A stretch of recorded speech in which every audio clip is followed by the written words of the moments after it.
dans son langage complètement codé, Rabbi Yochanan nous dit la chose suivante. Celui qui mange une olive oublie une Torah de 70 ans.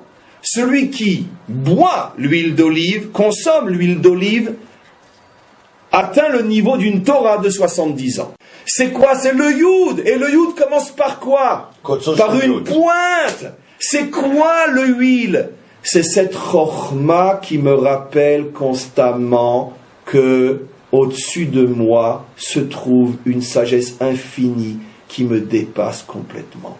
Celui qui sait constamment qu'une sagesse infinie le dépasse et qu'il le vit de toutes ses fibres, celui-là peut rentrer aussi dans l'étude du vin. Celui-là aussi peut rentrer dans les aspects les plus, on pourrait dire, les plus mis en égo de sa personne.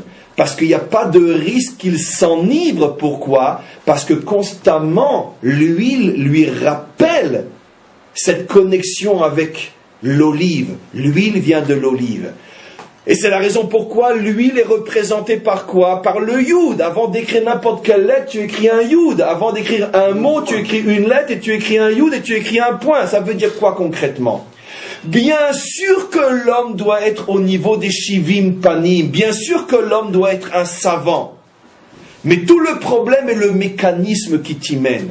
Si tu veux arriver à être un savant sans l'olive et surtout sans l'huile, alors à ce moment-là, on va te faire vivre des événements qui vont te faire oublier tout ce que tu as, pour te mettre à plat et te faire comprendre que tu n'as rien et tu n'es rien.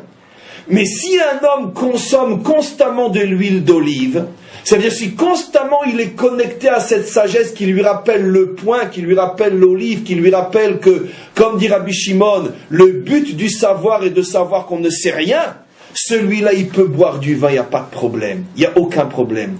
Dit, et j'ai terminé mon cours d'aujourd'hui, dit dans un autre langage, c'est là qu'intervient l'étude dans notre génération de la chassidoute. La chassidoute est cette huile qui rappelle constamment à l'homme, c'est ce qu'on fait avec les Mahamarim, que quelle que soit la grandeur de l'homme, il est constamment en présence d'un infini qui le dépasse constamment. Cet homme-là, il n'y a pas de risque qu'il se prenne au sérieux. Pourquoi? Parce que l'huile le remet constamment en présence de l'olive, et l'olive constamment en présence du blanc, et le blanc constamment en présence de l'infinie grandeur d'Hachem et de l'infinie petitesse de l'homme.